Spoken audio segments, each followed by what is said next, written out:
आज के अपने कार्यक्रम की प्रमुख अतिथि आदरणीय पद्मश्री श्रीमती संतोष जी यादव, विदर्भ प्रांत के माननीय संघचालक जी, नागपुर महानगर के माननीय संघचालक जी, नागपुर महानगर के माननीय सहसंघचालक जी, श्रद्धेय संतवृंद, उपस्थित नागरिक सज्जन, माता भगिनी एवं आत्मीय स्वयंसेवक बंधु,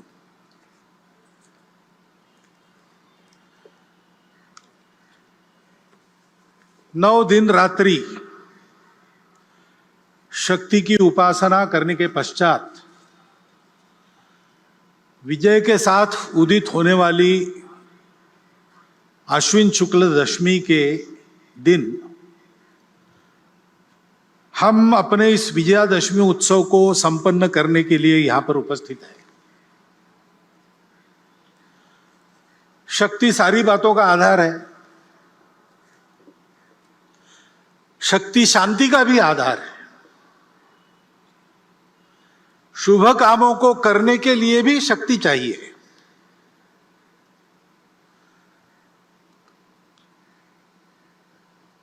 जो न दुख को दुख मन में मानता,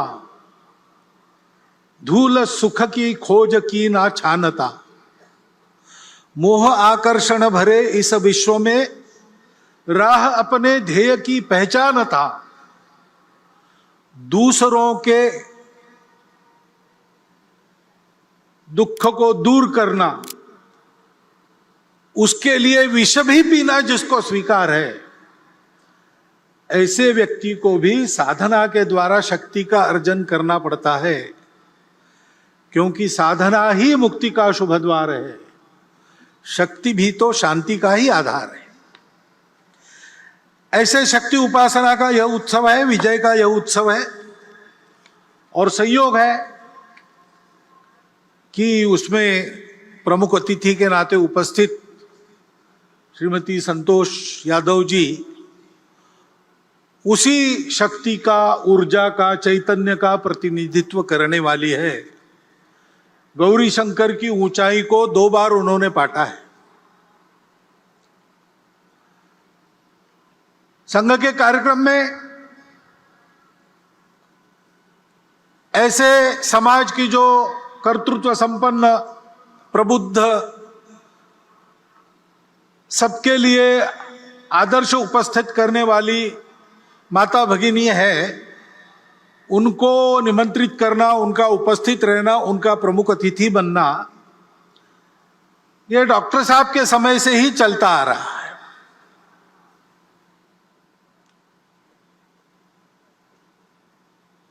श्रीमती अनुसुईयाबाई काले हमारे कार्यक्रम में आ चुकी है। उस समय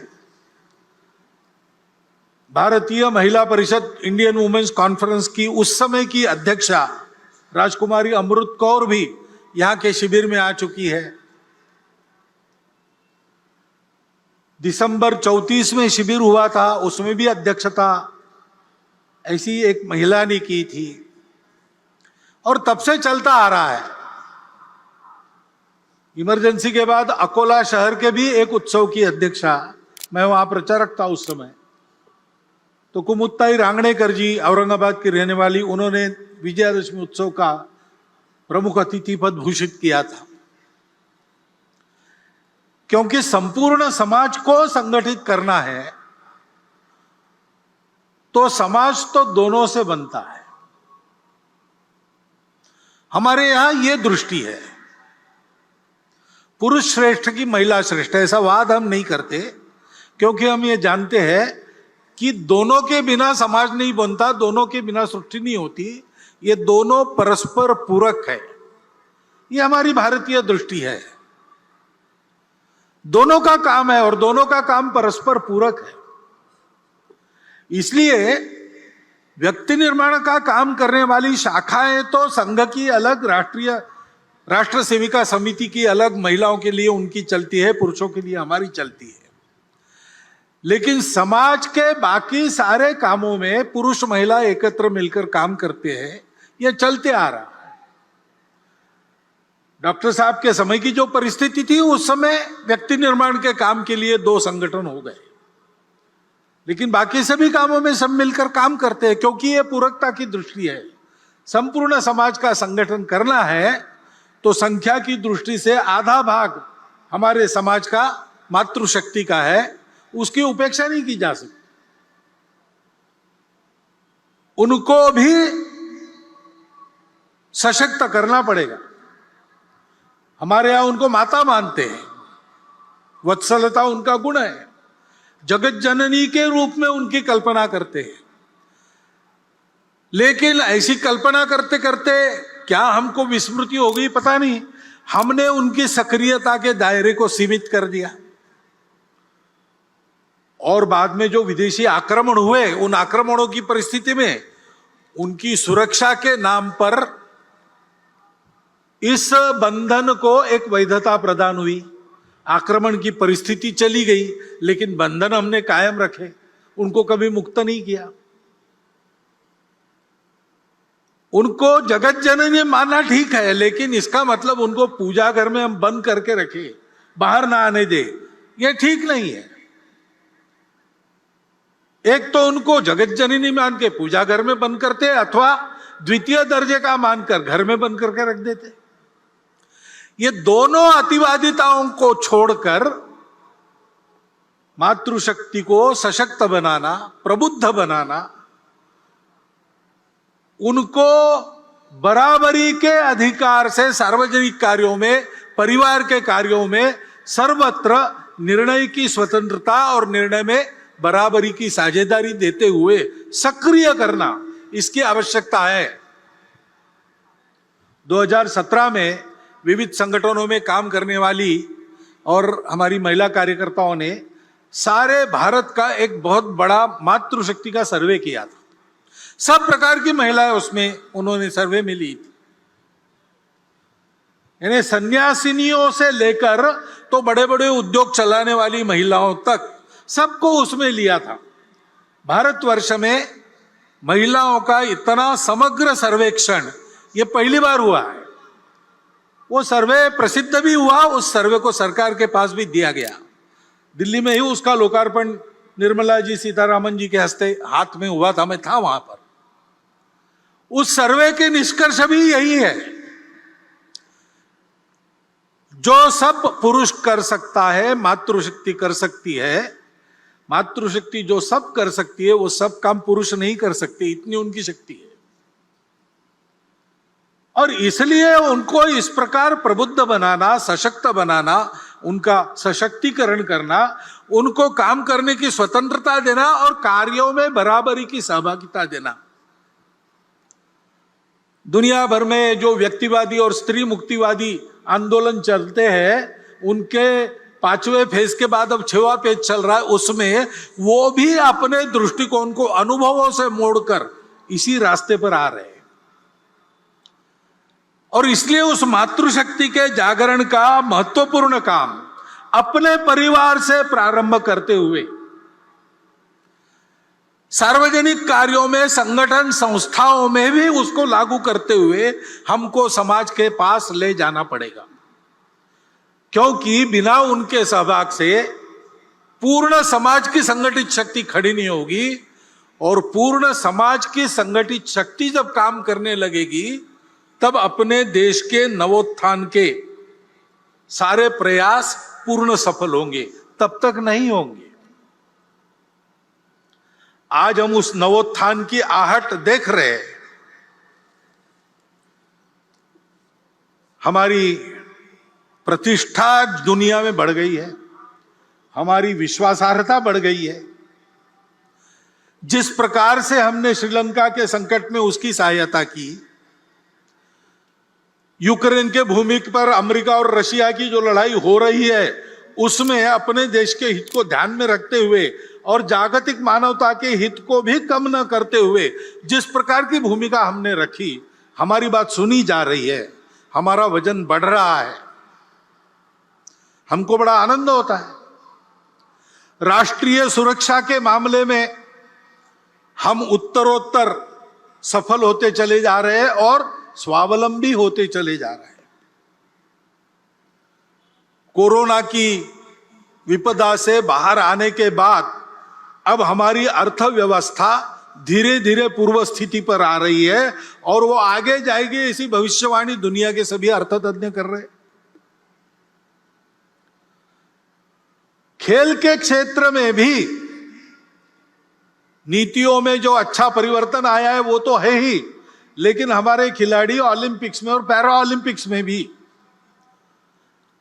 अपने कर्तृत्व को दिखा रहे, विजय प्राप्त करके देश का नाम रोशन कर रहे। अभिमान से हमारा सीना फूल जाता है।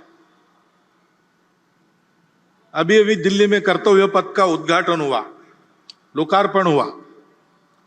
उसमें प्रधानमंत्री जी के भाषण में उन्होंने अपने देश के नवोत्थान के इस उदय काल के दृश्य को स्पष्ट किया है। सांस्कृतिक प्रतीक, आर्थिक प्रगति के प्रतीक, हमारे देश के स्वाभिमान के प्रतीक, स्वतंत्रता के लिए जिन्होंने अपना प्राणार्पण किया, उनके गौरव के प्रतीक कैसे कैसे खड़े हो रहे, उसके पीछे अपने समाज का कर्तृत्व कैसे दौड़ रहा है, इस सारा वर्णन आपने भी सुना है। इस नवोत्थान की आहट को सुनकर हम भी प्रसन्न होते हैं और हम भी कदम से कदम मिलाकर आगे बढ़ने की इच्छा करते हैं। लेकिन इस दिशा में आगे बढ़ना है तो आत्मनिर्भर, ऐसा शब्द उपयोग करते हैं हम। आत्मनिर्भर भारत की आहट हो रही है, लेकिन हमारी आत्मा क्या है उसकी स्पष्ट जानकारी चाहिए, गोलमोल नहीं चलेगा। क्योंकि आत्मनिर्भरता के पथ का प्रकाश वो आत्मा ही देती है। तो हम क्या है, हमारी आत्मा क्या है, इसकी जानकारी स्पष्ट, और शासन, प्रशासन, समाज, नेतृत्व, कार्यकर्ता, इन सब में समान प्रकार की होनी चाहिए। ऐसा होने से हमारा पथ स्पष्ट होता है। क्योंकि ये प्रगति का पथ सीधा तो नहीं होता है, कोई भी पथ सीधा नहीं होता है, क्योंकि उसको परिस्थिति से जाना पड़ता है और परिस्थिति जैसी है वैसा ही जाना पड़ता है। यहां से मैं निकलूंगा उत्तर दिशा में जाने के लिए, डॉक्टर हेडगेवार भवन कार्यक्रम के बाद मुझे जाना है, लेकिन मुझे जाना पड़ेगा पहले दक्षिण में, बाद में मैं पश्चिम की ओर मुड़ूंगा और फिर उत्तर की ओर जाऊंगा, क्योंकि रास्ता वैसा है। तो ये लचीलापन तो रखना पड़ता है। मुझे उत्तर में जाना है, बीच में पहाड़ हो, खाई हो, कुछ भी हो, मैं दिशा नहीं बदलूंगा। ऐसा करेंगे तो संकट में पड़ जाएंगे, कदाचित पहुंच नहीं सकेंगे। तो रास्ता निकालने वालों को लचीलापन धारण करना पड़ता है, लेकिन लचीलेपन की मर्यादा भी ध्यान में तब आती है जब अपने स्व की, अपने आत्मा की ये जानकारी, ये कल्पना अपनी स्पष्ट हो और सबकी समान हो। क्योंकि सबकी समान कल्पना ऐसी होने के बाद एक विश्वास रहता है। उस विश्वास के कारण आपसी समझदारी बनती है, लचीलेपन के कारण अविश्वास नहीं आता है। तो परस्पर समझदारी, विश्वास का भी वातावरण बनता है। और जिनको लचीला होना पड़ता है उनको कितना लचीला होना है और कितना नहीं होना है, पैर कहां पक्के जमाने हैं और शाखा पल्लव कैसे कैसे हवा में मोड़ने हैं, इसकी समझदारी प्राप्त होती है। तो उसके कारण संपूर्ण समाज में एक सहचित्तता का वातावरण बनता है और उस सहचित्तता के कारण प्रगति होती है। प्रत्येक व्यक्ति के और सामूहिक रूप से हमारे समाज के राष्ट्रीय चरित्र का ये महत्व का घटक है, सहचित्तता। इसलिए हमारे संगठन मंत्र में उसको स्थान है। समानो मंत्र समिति समानी, समानम मनः सहचित्तमेषाम, समानम मंत्र अभिमंत्रमेवा। सब समान कहा है, चित्त अलग अलग हो सकता है, इसलिए वहां साथ मिलकर चलने का निश्चय यानी सहचित्तता, इसको बताया है। उस सहचित्तता के वातावरण में सबको साथ लेकर हमको चलना है। और जैसा मैंने कहा, चलना है तो चलते समय कठिनाई आती है, बाधाएं आती है। दो प्रकार की बातों से साधारणतः सावधान रहना पड़ता है। पहली बाधा तो हम खुद रहते हैं। गतानुगतिकता स्वभाव की वो बाधा उत्पन्न करती है। रूढ़ि प्रियता के कारण वो बाधा आती है। समय बदलता है, समय के साथ बहुत कुछ बदलता है। समय के साथ मनुष्य का ज्ञान भी बढ़ता है और अज्ञान के कारण कुछ बातों की समझ जो थी वो समाप्त होती है, उसके जगह दूसरी नई समझ आती है। उसके अनुसार चलना पड़ता है, लेकिन रूढ़िबद्धता इस बात को रोकती है। और उसके अनुसार चलना तो है, लेकिन बदलकर चलने के चक्कर में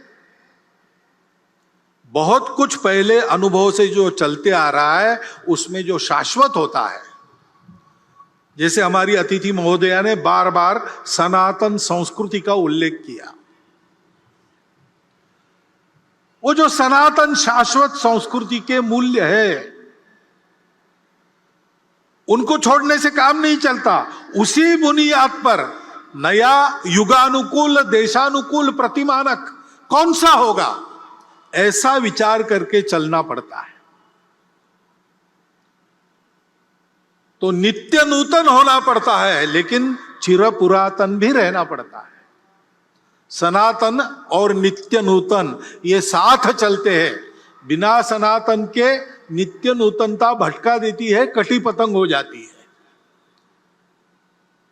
और बिना नूतनता के,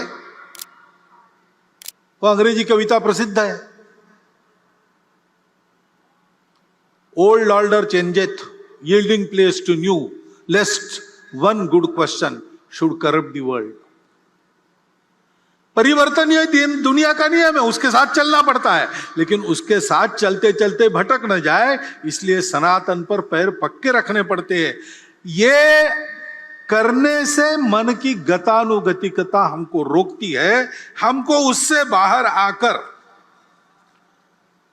अपने उस सनातन संस्कृति के मूल्यों का युगानुकूल देशानुकूल अभिव्यक्ति करने वाला रूप क्या है, संपूर्ण दुनिया से जो आता है उसमें भी लेने लायक क्या है, उसको देशानुकूल कैसे बनाते, ऐसा विचार करना पड़ेगा।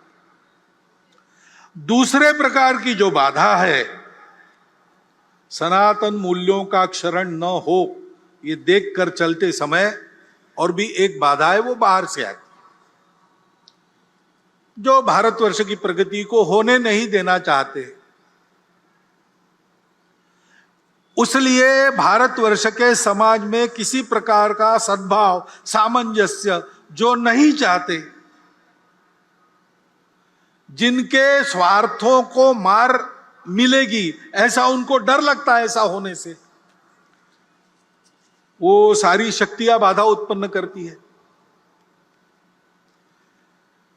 अब उनके साधन भी होते हैं, अपना स्वार्थ साधने के लिए असत्य विमर्श पैदा करते हैं, गलत विमर्श पैदा करते हैं, हमको भटकाने के लिए, हमारे मन में द्वेष उत्पन्न करने का प्रयास करते हैं, हमारे बीच दूरियां बढ़ाने का प्रयास करते हैं।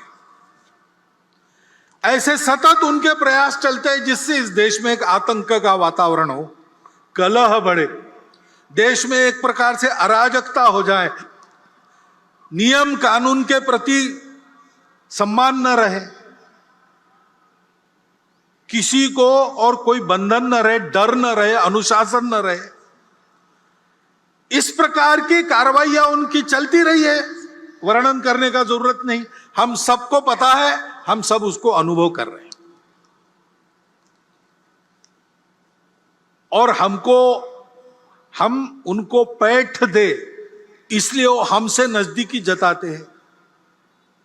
जाति के नाम पर, पंथ संप्रदाय के नाम पर, अपने निहित स्वार्थों के नाम पर भी हमारे हमदर्द बनकर आते हैं। उनके इस चंगुल में फंसना नहीं। राष्ट्र विरोधी ऐसी बातों का निर्भयता पूर्वक और निर्मोही होकर अपने पराये का विचार न करते हुए हमको निषेध ही करना पड़ेगा, प्रतिकार भी करना पड़ेगा। शासन प्रशासन इनको नियंत्रित या निर्मूल करने का जो प्रयास करता है उसमें उनके सहयोगी बनना पड़ेगा। ये कार्रवाइयां चल रही है, भोलेपन से समाज उसमें फंसे नहीं। एक बहुत पुराना मराठी भावगीत मुझे याद आता है, शायद लता जी ने ही गाया है। उसमें यह कहा गया है, वाढवीत भेद भावा दुष्टतोचा फिरतो कावा। भेद भावों को बढ़ाते हुए दुष्टता अपने छल कपट कर रही है। गाठुनिया भोळ्या जीवा अंधारात घालील घाव। अंधेरे में आघात करेंगे लोगों के भोलेपन का लाभ उठाकर। चित्त नित्य सावध ठेवा, नित्य सावधान रहो। एक लक्ष्य लाओ न डोळे, एक लक्ष्य के तरफ अपनी नजर गड़ा के रखो। उस लक्ष्य का भान रख के सावधान रहो। वो लक्ष्य क्या है? स्वाभाविक है, भारत का परम वैभव यही अपना लक्ष्य है। और इस लक्ष्य के लिए इस प्रकार सजगता से समाज का सबल और सफल सहयोग आवश्यक है। क्योंकि परिवर्तन आता है, परिवर्तन लाने वाले उपकरण रहते हैं, शासन है, प्रशासन है, समाज में तरह तरह के संगठन है, संस्थाएं हैं, एनजीओ काम करती है। लेकिन इन सबकी यशस्विता समाज का जब तक उनको समर्थन मिलता नहीं, समाज में जब तक वो परिवर्तन आता नहीं, तब तक ये सफल नहीं होती। कई इसके उदाहरण हैं। अब कई बार हम लोग मातृभाषा माध्यम, हमारे बच्चे अपनी भाषा को भूल रहे हैं, आजकल लोगों को समझ में नहीं था, तकरार करते, ये भी कहते हैं नीति में चाहिए, नीति में चाहिए। अब नई शिक्षा नीति आई, उसके तहत उच्च शिक्षा तक धीरे धीरे मातृभाषाओं का आगमन हो रहा है। आगे चल के लागू हो जाएगा, पुस्तकें भी तैयार हो जाएगी, पढ़ाने वाले भी तैयार हो जाएंगे। लेकिन क्या हम अपने बच्चों को मातृभाषा माध्यम में पढ़ाने के लिए भेजते हैं? कि एक जो मिथक चलता है, करियर के लिए अंग्रेजी आवश्यक है। करियर के लिए अंग्रेजी आवश्यक नहीं है। मैं अकेला ये नहीं कहता हूं। पुणे में एक प्रदीप लोखंडे जी है, सप्रेम नमस्कार विनंती विशेष, ऐसा उनका नाम पड़ा है। क्योंकि उनकी एडवर्टाइजमेंट एजेंसी थी, तो मार्केट सर्वे करने के लिए वो हर गांव के सरपंच कोतवाल को पत्र भेजते थे कि आपके यहाँ बाजार है क्या, उस बाजार में लोग क्या खरीदते हैं, क्या नहीं खरीदते, उनसे जानकारी लेते थे। उनका डाटा इतना समग्र और पूर्ण है कि उस समय महाराष्ट्र सरकार भी उनसे डाटा लेती थी अगर आवश्यकता पड़ी तो। उन्होंने 6वीं क्लास में स्कूल छोड़ दिया था और वो पुणे में आके एक छापखाने में काम करने लगे। करते करते उन्होंने अपनी शिक्षा भी की, बीकॉम हुए, अपनी एडवर्टाइजमेंट एजेंसी निकाली और इतने बड़े हो गए। वो मुझे मिले थे, वो भी यही बता रहे थे।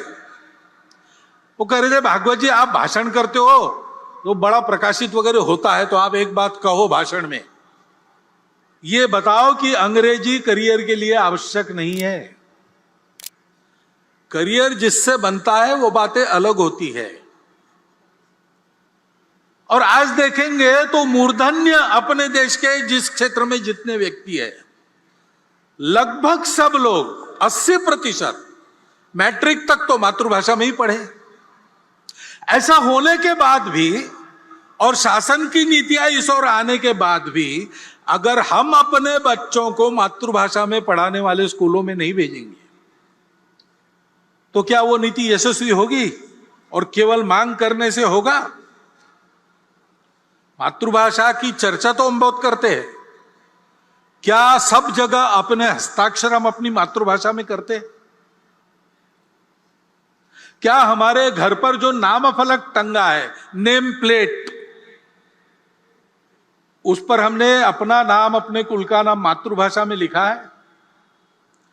अपने घर के कार्य प्रसंगों के निमंत्रण हम भेजते हैं, अपने परिचित मित्र लगभग सब 90% तो भारत के ही होते हैं, रिश्तेदार भी भारत के ही होते हैं, क्या वो हम अपनी मातृभाषा में उनको भेजते हैं?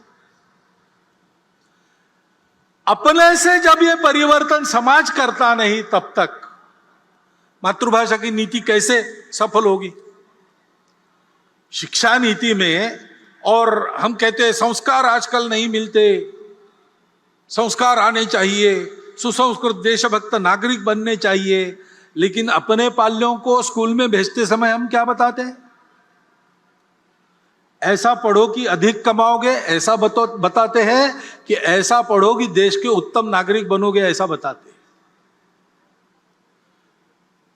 पाल्यों को अगर हम ये मंत्र देकर भेज रहे हैं कि कुछ भी करके अधिक कमाने वाली डिग्री लो, तुमको उस डिग्री का ज्ञान लेने की इच्छा हो ना हो, मन के विरुद्ध पैसा पैसा पैसा पैसा ऐसा होने के लिए तुमको वही करना चाहिए। जब तक ये अभिभावक पढ़ाते, तब तक छात्र कैसे देशभक्त सुसंस्कृत नागरिक बनेंगे? वो तो पैसा कमाने वाली मशीन ही बनना चाहेंगे। शुरू समाज से होती है सारी बातें। संस्कार भी समाज में, घर में अभिभावक देते हैं, सामाजिक आयोजनों में और माध्यमों के द्वारा, जननेताओं के द्वारा संस्कारों का वातावरण होता है। केवल विद्यालय महाविद्यालयीन शिक्षा में संस्कार नहीं मिलते। हमको परतंत्र बनाने वाली शिक्षा जब शासन के संपूर्ण आशीर्वाद से लागू थी स्वतंत्रता के पूर्व, तो हमारे स्वतंत्रता के लिए हमारी सनातन संस्कृति के आधार पर नए भारत की कल्पना करके संघर्ष करने वाले सबके सब लोग उसी शिक्षा पद्धति में से निकले। लोकमान्य तिलक कहां पढ़े थे? गुरुकुल में नहीं पढ़े थे। महात्मा गांधी गुरुकुल में नहीं पढ़े थे। योगी अरविंद गुरुकुलों में नहीं पढ़े थे। डॉक्टर हेडगेवार की शिक्षा अंग्रेजी पद्धति से हुई थी।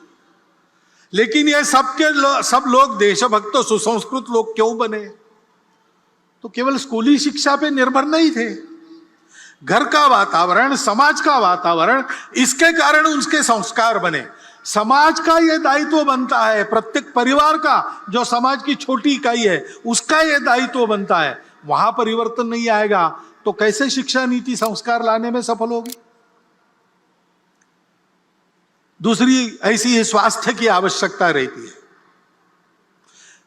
हम चाहते हैं, हमारा प्रस्ताव भी है, आप सबकी इच्छा है कि सबको सुलभता से मिले, सस्ते में मिले, और समग्र विचार करके, सभी पाखियों का विचार करके जिसको जो लागू होता है ऐसा देने वाली, एक शब्द चलता है प्लूरोपैथिक, ऐसी चिकित्सा पद्धति, ऐसी चिकित्सा व्यवस्था सरकार करे। ठीक है, लेकिन स्वास्थ्य केवल उपचार पर निर्भर नहीं रहता। बीमार होने पर उपचार की बात है, बीमार न होने के लिए कुछ करना पड़ता है। इलनेस की व्यवस्था हमारी अपेक्षा ठीक है, लेकिन वेलनेस का काम हमको भी करना पड़ता है। अब सरकार के नीति के कारण और उनके आशीर्वाद से भी योग की बात रूढ़ हो रही, सब लोग योगासन करें ऐसा प्रयास चल रहा है। संयम की आदतें, सार्वजनिक स्वच्छता की आदतें, इन सारी बातों में शासन की नीति तो अग्रसर हो रही। हमारी आदतें बदली है क्या? हम अपना कचरा कहां पर डालते हैं? हम अनावश्यक कचरा करते हैं क्या? अपने पर्यावरण को, अपने घर के परिवेश को स्वच्छ रखते हैं कि नहीं रखते? हमारी स्वयं की आदतें स्वच्छता की है कि नहीं? कितनी बातें सोचनी पड़ेगी। समाज जब तक सहयोग नहीं करता, व्यवस्था यशस्वी नहीं होती। केवल डॉक्टर अंबेडकर साहब ने कहा था कि संविधान के द्वारा सबको आर्थिक स्वतंत्रता और राजनीतिक स्वतंत्रता का लाभ हुआ है, परंतु वो पूरा का पूरा मिले, अमल में आए, इसलिए सामाजिक स्वतंत्रता की आवश्यकता है और वो समाज की लानी पड़ेगी। कानून नियम तो बने, बाद में भी बने और आज भी बन रहे हैं। समाज में विषमता का निर्मूलन हो और समता को लाया जाए, यह उद्देश्य बताकर, यह उद्देश्य बनाकर भी नियम कानून तो बन रहे हैं, लेकिन विषमता रहती कहां है? विषमता तो हमारे आपके मन में रहती है। ऊपर ऊपर का इलाज होने से क्या होगा? अंदर तो नासूर सड़ता रहेगा। और इसलिए मन से उसका निर्मूलन होना चाहिए, समाज मन से विषमता चली जानी चाहिए। उसके लिए हम सबको काम करना पड़ेगा। मैं और मेरा कुटुंब, इसके मित्र, हमारे आसपास समाज में जितने प्रकार बाकी लोग मानते हैं, जाति मानते होंगे, भाषा मानते होंगे, पंथ संप्रदाय मानते होंगे, सब में मेरे अपने मित्र रहेंगे, जिनका मेरे घर और मेरा उनके घर आना जाना रहता है। सब वर्गों में ऐसे कुटुंब हमारे कुटुंब के मित्र रहेंगे, जिनके यहाँ हमारा आना जाना, उनका हमारे यहाँ आना जाना, उठना बैठना, खाना पीना, ऐसे संबंध है। और सामाजिक स्तर पर कम से कम मंदिर, पानी, स्मशान सबके लिए एक हो। छोटी मोटी बातों को लेकर आपस में झगड़ा ना हो। ये घोड़ी चढ़ सकता और वो घोड़ी नहीं चढ़ सकता, ऐसी मूर्खतापूर्ण बातें अब समाज के आचरण से चली जाए, इसका प्रयास करना पड़ेगा। ये प्रयास समाज में होगा, हम सब लोग करेंगे, संघ के स्वयंसेवक करेंगे, समाज के सुबुद्ध नागरिक करेंगे, तब तो विषमता का निर्मूलन होगा और आर्थिक और राजनीतिक स्वतंत्रता प्रत्येक व्यक्ति तक पहुंचाने वाली सामाजिक स्वतंत्रता का लाभ हमको होगा। ये हम सबको करना पड़ेगा। आर्थिक उन्नति के लिए भी रोजगार की बात आती है, बहुत सारी बातें चल रही है। स्किल ट्रेनिंग हो रहा है, उद्यमिता को बढ़ावा देने वाली नीतियां आ रही है, और हम सब लोग चाहते हैं हमारी अर्थव्यवस्था कैसी हो?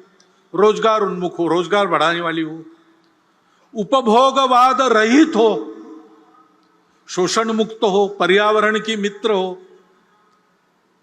सारी दुनिया आजकल ऐसा ही विकास चाहती है, हम भी चाहते, परंतु हमारे जीवन से भोग वृत्ति को हमने निकाल दिया कि हमारे जीवन में संयम है। हम अपने परिवार में रहन सहन में सादगी बरतते हैं, जितना आवश्यक उतना ही खर्चा करते हैं कि अपने वैभव का प्रदर्शन करने के लिए लुटाते हैं। हमारी प्रवृत्ति क्या है? हम इसकी चिंता करते हैं कि नहीं कि मेरे करने में, मेरे अपने लिए कमाने में किसी का शोषण न हो। योगः कर्मसु कौशलम गीता में कहा है, और तथागत ने कुशलस्य उपसंपदा कहा है। वो कुशलता ये है, अपना जीवन चलाना, दूसरे किसी के जीवन को हानि बिना पहुंचाए। ये हमारी परंपरा है। क्या हमारे जीवन में वो आई है? बीच में चली गई, हम स्वार्थी बन गए।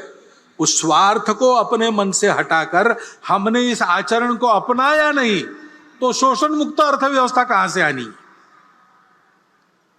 रोजगार यानी केवल नौकरी, और नौकरी के पीछे ही भागेंगे, और वो भी सरकारी हो, और बने तक मेरे घर के पास हो ऑफिस। ऐसा सब लोग दौड़ेंगे तो नौकरी कितनी दे सकता है? सरकारी और प्राइवेट मिलाकर किसी भी समाज में 10, 20, 30% ज्यादा से ज्यादा नौकरियां होती है, बाकी सबको अपना काम करना पड़ता है। उस उद्यमिता की प्रवृत्ति बढ़नी चाहिए। स्टार्टअप्स वगैरह सरकार शुरू कर रही, सरकार उसको प्रोत्साहन दे रही, लेकिन हमको उधर जाना चाहिए। हम करते हैं तो होता है। कोरोना में हमने देखा, कोरोना में और बड़ी संख्या में 3 करोड़ से ऊपर लोगों का इधर से उधर जाना हुआ, रोजगार छूट गए, नए रोजगार नहीं बने। ऐसे लोगों को रोजगार देने का काम हमने किया, केवल संघ के स्वयंसेवक ने नहीं।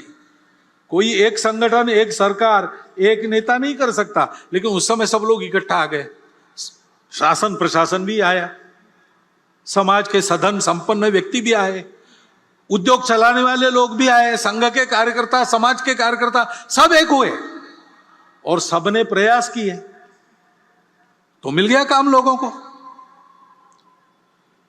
और इस अनुभव से सीखकर जो स्वयंसेवक आर्थिक विषयों को ध्यान देने वाले संगठन में काम करते हैं, उन्होंने बाद में भी ये उपक्रम चलाया, समाज के ऐसे सब लोगों को साथ लिया, उनके साथ वो रहे, और एक एक जिला केंद्र पर उस जिला में ही जिनको काम मिल सकता है वहां के तरुणों को ऐसे रोजगार कौन से, उनका प्रशिक्षण और रोजगार देने की बात उन्होंने शुरू की। 350 जिलों में ये काम शुरू हो गया है, सब जिलों में शुरू होगा, और अभी तक बड़ा उल्लेखनीय रोजगार देने का काम उनके द्वारा हुआ है। आंकड़े मेरे पास नहीं है, नहीं तो मैं बताता, लेकिन ये मुझे मालूम है कि 350 जिलों में जिला केंद्र से ये काम शुरू हो गया है।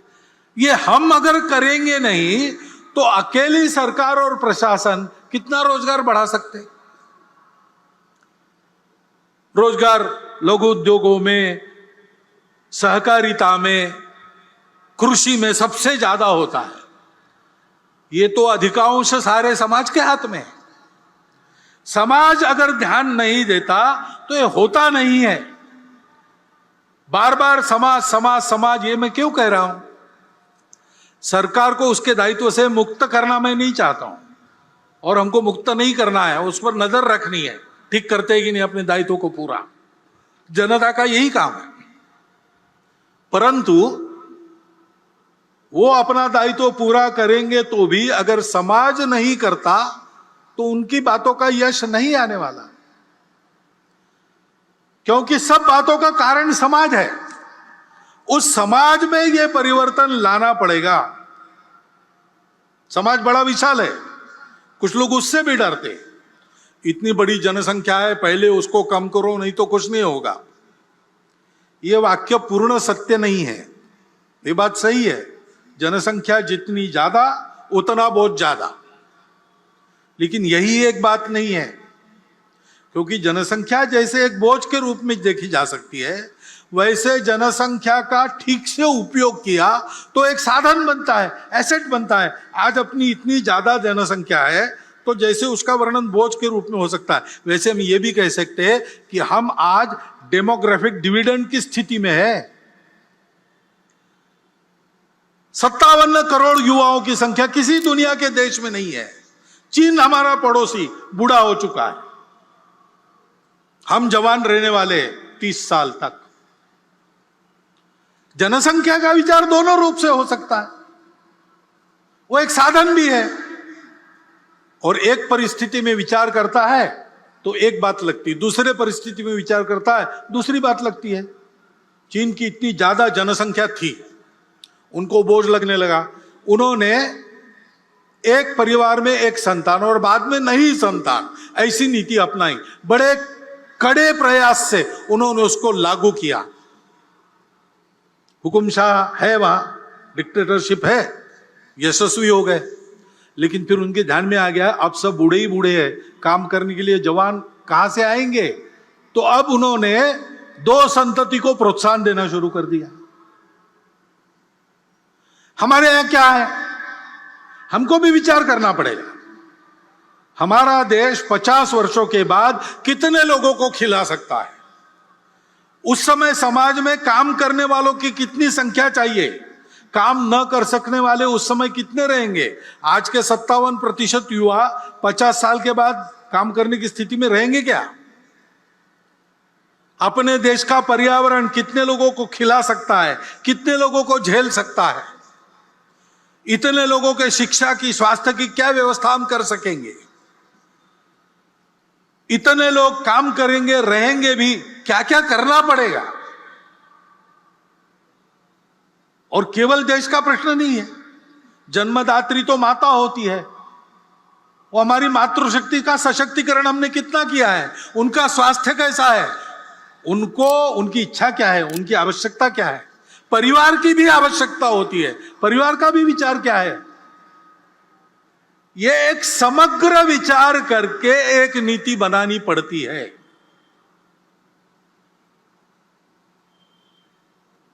हमने ऐसी नीति बनाई कुछ वर्षों पूर्व, भारत सरकार ने बनाई,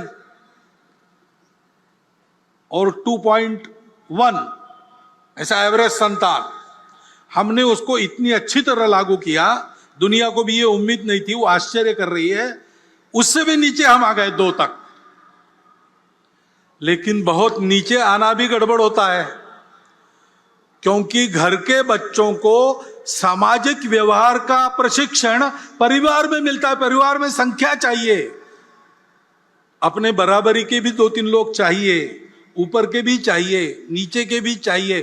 तो सबसे बात कैसे करना, सामाजिक संस्कार कैसे होता है, अपने अहंकार को कैसे संयमित करना पड़ता है, ईगो मैनेजमेंट कैसी करनी पड़ती है, ये सारी बातें सीखनी पड़ती है। उसके लिए परिवार की संख्या भी चाहिए।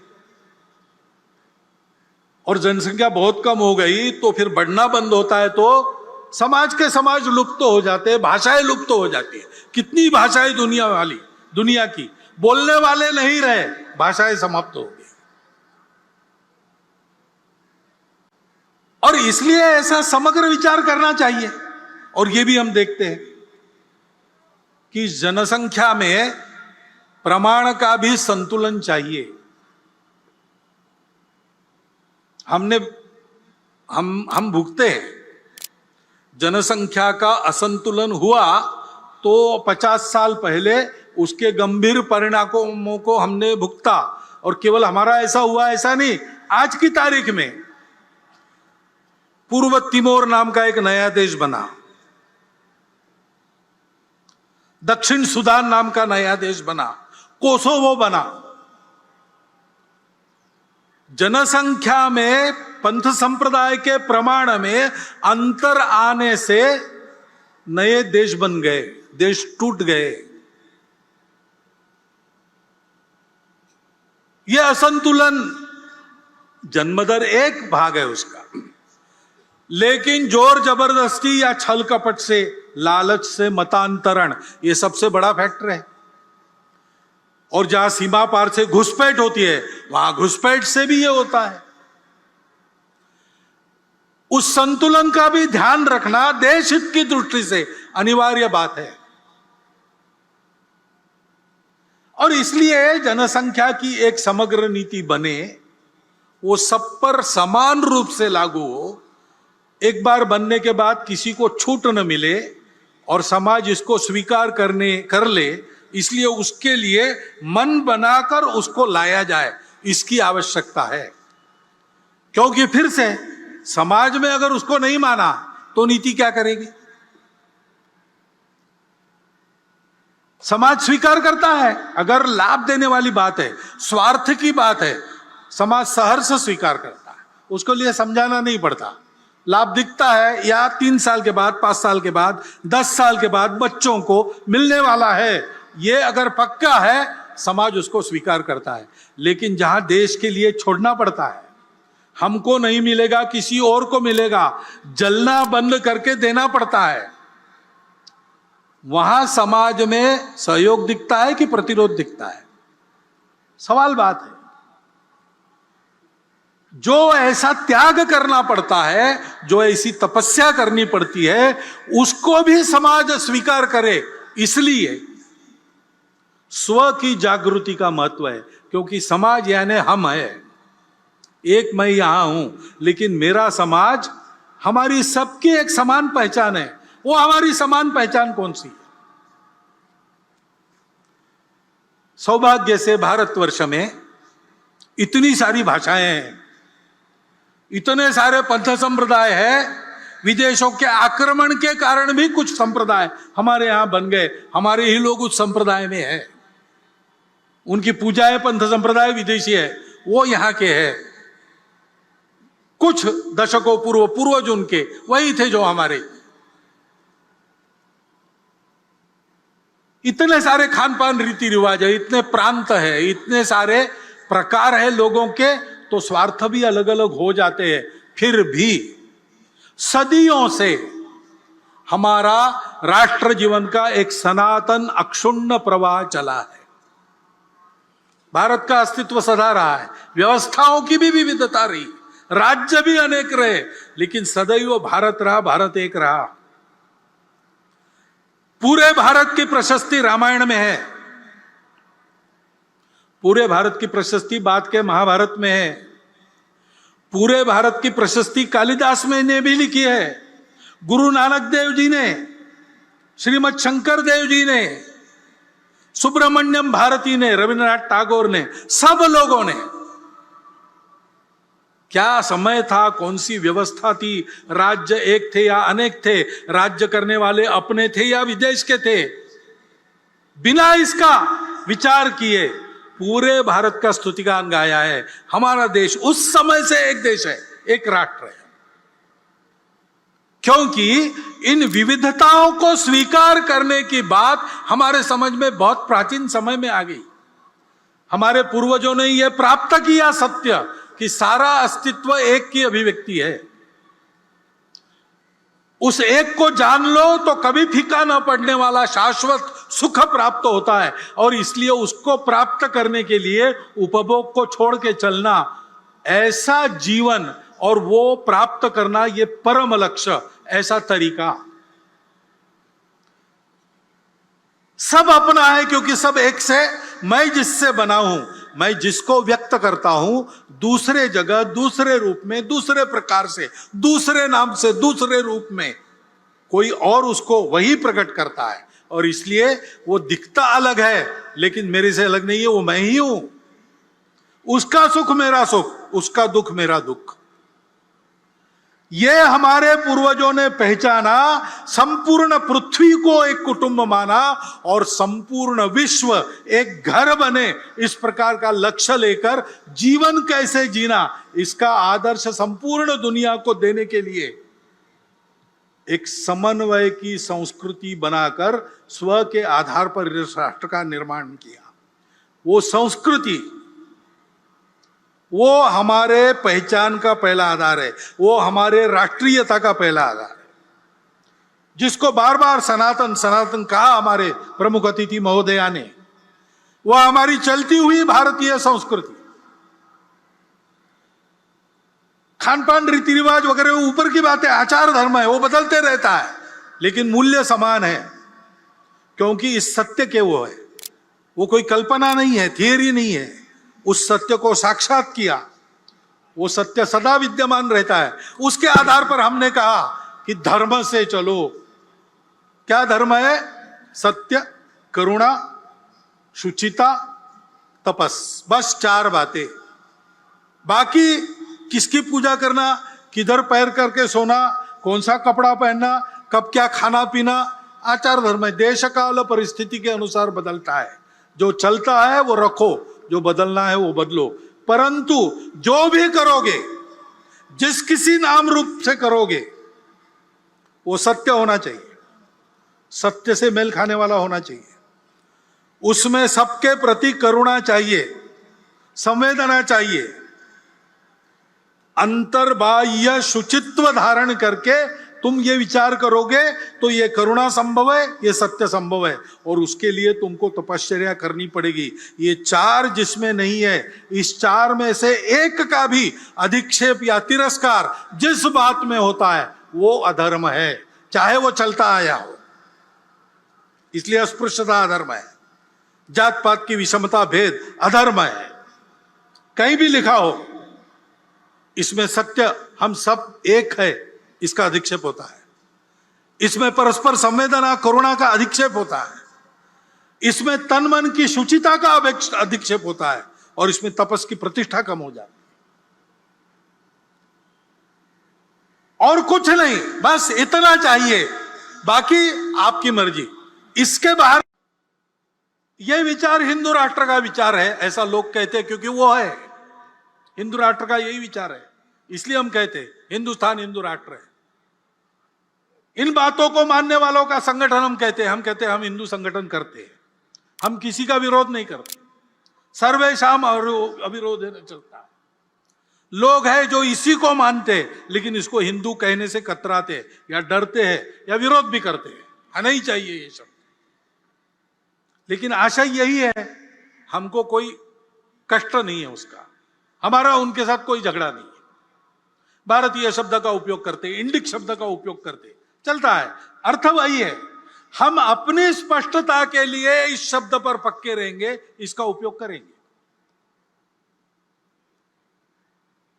और सत्य, करुणा, शुचिता और तपस के आधार पर संगठित शक्ति का निर्माण करेंगे। ऐसे आधार पर जो शक्ति खड़ी होती है वो कभी उपद्रवी शक्ति नहीं बनती, क्योंकि उसके साथ शील रहता है। प्रार्थना में है हमारे, अजय्यांच विश्वस्य देहि ईश शक्ति। हमने अजय्य शक्ति मांगी भगवान से, जिसको कोई जीत नहीं सकता ऐसी शक्ति मांगी, जिससे हम सबको जीते ऐसी शक्ति नहीं मांगी, क्योंकि हमको जीतना नहीं, हमको जोड़ना है। और इसलिए हमारी प्रार्थना में शब्द है, हमको कोई जीत ना सके, क्योंकि दुनिया दुष्ट है, वो जीतना चाहती है। उनसे ये मूल्य, उनका ये आचरण सुरक्षित रहे, इसको सारी दुनिया को देना है। इसलिए अजय्यांच शक्तिस्य, शक्ति ऐसी मांगिए हम, विश्वस्य अजय्या शक्ति। और तुरंत मांगा है, सुशीलम जगत येन नम्रम भवेत्। जहां सत्य, करुणा, तपस, शुचिता है, वहां ये शक्ति शील के साथ आती है, और इसलिए वो सदा कल्याणकारी रहती है। दुर्जनों को धाक रहता है उसका, दुर्जन है। और जब ऐसे आतताई लोग, आतंकी लोग, दुर्जन लोग आक्रमण करते हैं, तो आत्मरक्षा, आप्तरक्षा सबका केवल अधिकार नहीं, वो कर्तव्य बनता है। संपूर्ण समाज ने सत्य के पक्ष में ऐसे रक्षा के लिए संगठित होना चाहिए। लेकिन ये केवल आतंकियों के लिए, दुष्टों के लिए है। हम किसी को डराने वाले नहीं है। ना भय देत काहू को, ना भय जानत आप, ऐसा हिंदू खड़ा करने का हमारा प्रण है। वो काम हम करते हैं। हम विश्व में सर्वत्र और सबके साथ भाईचारा, भद्रता और शांति के पक्ष में सदा रहे। लेकिन लोग डराते, अरे संघ वाले मारेंगे, और ये हिंदू संगठन होगा ना तो सबको बाहर जाना पड़ेगा, ये हवा फैलाते हैं। ऐसा कुछ डर मन में है, और है इसलिए उसका निराकरण करने की इच्छा मन में लेकर तथाकथित अल्पसंख्यक समाज के कुछ बंधु पिछले वर्षों में हमसे मिलते रहे हैं, और हम भी मिले हैं, हमारे प्रमुख अधिकारी उनसे मिले हैं। आना जाना दोनों चल रहा है, ये कोई परसों नहीं हुआ, ये बहुत पहले से चल रहा है। भाव तो संघ का डॉक्टर साहब के समय से यही है, परंतु प्रत्यक्ष में शुरू हुआ श्री गुरुजी को डॉक्टर जिलानी मिले तब से, और तब से यह क्रम धीरे धीरे बढ़ रहा है। और ये बढ़े ऐसी हमारी इच्छा है संघ की, और संघ इस संवाद को कायम रखेगा। क्योंकि समाज को तोड़ने के प्रयास चल रहे हैं। अब कुछ दिन पहले उधर उदयपुर में, इधर अमरावती में और भी जगह बहुत जघन्य क्रूरता वाली घटनाएं हुई। क्या कारण था, क्या नहीं, उसकी चिकित्सा नहीं करते। जो हुआ वो बहुत क्रूरतापूर्ण हुआ, पूरा समाज विरोध में गया।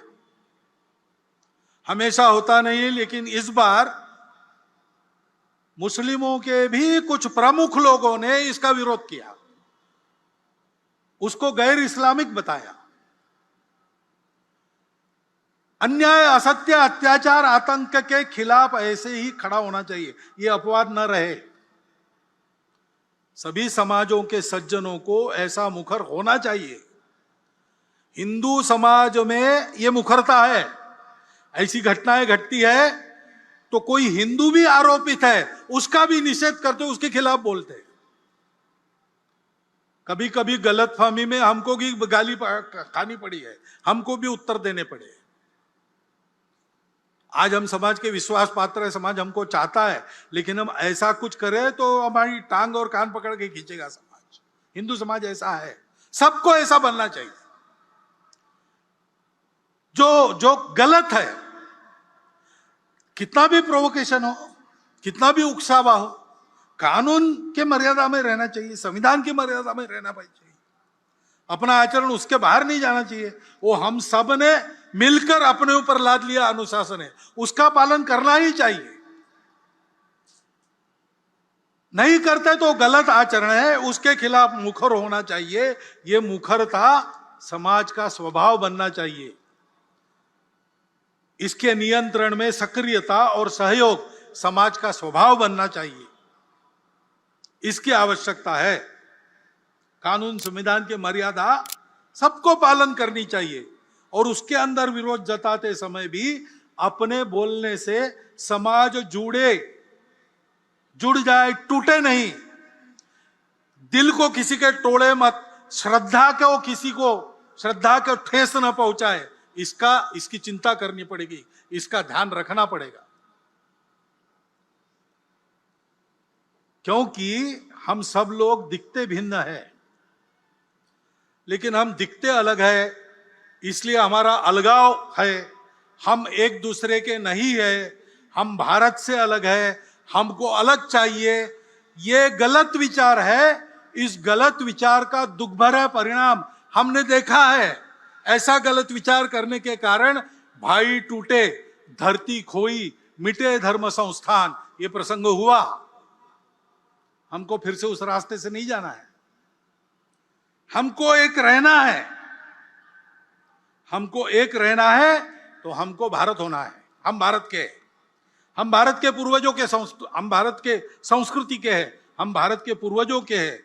हम चाहे पंथ संप्रदाय से अलग अलग हो, भाषा प्रांत से अलग अलग हो, खान पान रीति रिवाज अलग अलग हो, हम समाज और राष्ट्रीयता के नाते एक है। यही हमारे लिए तारक मंत्र है। यह स्वतंत्रता का 75वां वर्ष है। योगी अरविंद, उनका भी जन्मदिन 15 अगस्त का ही था। तो 15 अगस्त 1947 को उन्होंने एक संदेश दिया। उसमें उन्होंने 5 स्वप्न अपने बताए। पहला स्वप्न था स्वतंत्र अखंड एकात्म भारत। उन्होंने कहा कि स्वतंत्रता मिल गई और अपने संविधान के कारण सारे अलग अलग संस्थान एकत्र होकर एक देश बना। मुझे बड़ा अच्छा लगता है, परंतु पाकिस्तान हुआ, भारत का विभाजन हुआ।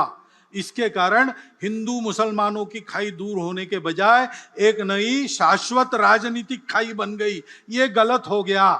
जिस किसी मार्ग से जाना है उस विभाजन को जाना चाहिए, नहीं तो भारत की उन्नति, भारत की प्रगति और शांति और भारत का दुनिया में जो योगदान अपेक्षित है उसके मार्ग में ये सदा बाधा बनता रहेगा। दूसरी बात उन्होंने कही कि विश्व को एक करना मैं चाहता हूं। उसके लिए यूनो वगैरह जैसी संस्थाएं बन गई द्वितीय महायुद्ध के पश्चात। ये अच्छी बात है, वहां जरा न्यायपूर्ण बात होनी चाहिए। भारत को उसको सशक्त करना पड़ेगा। और इसलिए तीसरा स्वप्न, भारत की आध्यात्मिकता का सारे विश्व में सर्व संचरण होना पड़ेगा और विश्व की मानवता पर अतिमानस का अवतरण होना पड़ेगा। यानी मानवता सामान्य रूप से उन्नत होनी पड़ेगी। इन 5 स्वप्नों को वो देखते थे। उन्होंने अपने पत्र में वो लिखा, संदेश में लिखा। और इसलिए कर्तव्य का जो संदेश उन्होंने उसमें लिखा है वो हम सबके लिए अतिशय मननीय और करणीय संदेश है। उसको मैं आपको पढ़ के बताता हूं। मूल अंग्रेजी में है पत्र, वो हिंदी में है। मैं करता हूं और बताता हूं। महर्षि अरविंद कहते हैं, राष्ट्र के इतिहास में ऐसा समय आता है जब नियति उसके सामने ऐसा एक ही कार्य, एक ही लक्ष्य रख देती है जिस पर अन्य सब कुछ, चाहे वह कितना भी उन्नत या उदात्त क्यों न हो, न्योछावर करना ही पड़ता है। हमारी मातृभूमि के लिए अब ऐसा समय आया है जब उसकी सेवा के अतिरिक्त और कुछ भी प्रिय नहीं, जब अन्य सब उसी के लिए प्रयुक्त करना है। यदि आप पढ़े तो उसी के लिए पढ़ो। शरीर, मन व आत्मा को उसके सेवा के लिए ही प्रशिक्षित करो। अपनी जीविका इसलिए प्राप्त करो कि उसके लिए जीना है। सागर पार विदेशों में इसलिए जाओगे कि वहां से ज्ञान ले आकर उससे उसकी सेवा कर सके। उसके वैभव के लिए काम करो। वह आनंद में रहे, इसलिए दुख झेलो। इस एक परामर्श में सब कुछ आ गया। आज का समय देखते हैं तो आज भी हमारे लिए कर्तव्य का यही संदेश है। गांव गांव में सज्जन शक्ति, रोम रोम में भारत भक्ति, यही विजय का महामंत्र है। दसों दिशा से करे प्रयाण, जय जय मेरे देश महान। इस कर्तव्य पथ पर हम सब स्वयं सेवक आगे बढ़े, समाज भी हमारे साथ आगे आए, स्वतंत्र रूप से भी हमारे साथ चल सकता है। हम सब लोग साथ मिलकर चले और परम वैभवी भारत को विश्व गुरु बनाए। इस आवाहन के साथ मैं अपने 4 शब्द समाप्त करता हूं।